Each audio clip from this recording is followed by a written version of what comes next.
আর যারা কর্মচারী লেবার তারা হচ্ছে বাঙালি বাংলাদেশের নারী। নারীদেরকে কেন কাজে লাগায়?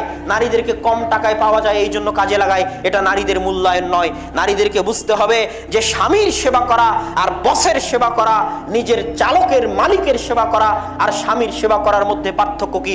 ঘরের রানী হয়ে থাকা আর এক জায়গায় কর্মচারী চাকর হয়ে থাকার মধ্যে পার্থক্য কি? কিন্তু আপনার স্ত্রী এই দায়িত্ব অনুভব করতে পারে না।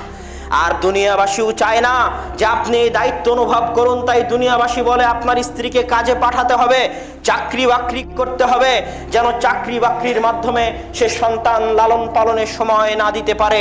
এটা দুনিয়া আপনাকে বুঝাতে চায় যে এই কাজের কত গুরুত্ব, সেটা যেন আপনি বুঝতে না পারেন। দুনিয়া হচ্ছে বস্তুবাদী, এখানে শুধু বস্তুর মূল্য আছে। বস্তু মানে টাকা, মাস শেষে 10,000 টাকা পাওয়া যাবে, এইটার মূল্য মানুষের চোখে বেশি।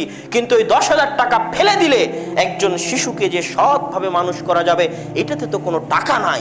এটা হচ্ছে অদৃশ্য বস্তু, এটা হচ্ছে মানবিকতার বিষয়, এটা হচ্ছে ভাবার বিষয়, চিন্তার বিষয়। দুনিয়া আপনাকে এটা ভাবতে দিতে চায় না।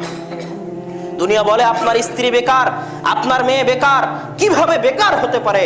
আল্লাহ সুবহানাহু ওয়া তাআলা তাকে পৃথিবীর সবচেয়ে কঠিন দায়িত্ব দিয়েছেন, পৃথিবীর সবচেয়ে বড় দায়িত্ব দিয়েছেন যে সে সন্তানকে সৎভাবে মানুষ করবে। সে কুশ্চিনকালেও বেকার নয়, বরং কখন বেকার?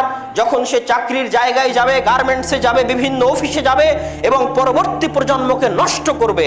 একটা অচল অকেজো বোঝা তরুণকে জাতিকে উপহার দিবে এমন একটা সমাজকে, যে সমাজ হচ্ছে অকেজো অচল, যার কোনো আদর্শ নাই, যার কোনো সংস্কৃতি নাই, যার কোনো সভ্যতা নাই। তখন বুঝতে পারবেন যে এটাই ছিল বেকারত্ব, আসল অধঃপতন এটাই। সম্মানিত উপস্থিতি, আজকের এই যুগে পৃথিবীর যা অবস্থা, তাতে আমাকে এবং আপনাকে বুঝে শুনে চিন্তা ভাবনা করে সিদ্ধান্ত নিতে হবে।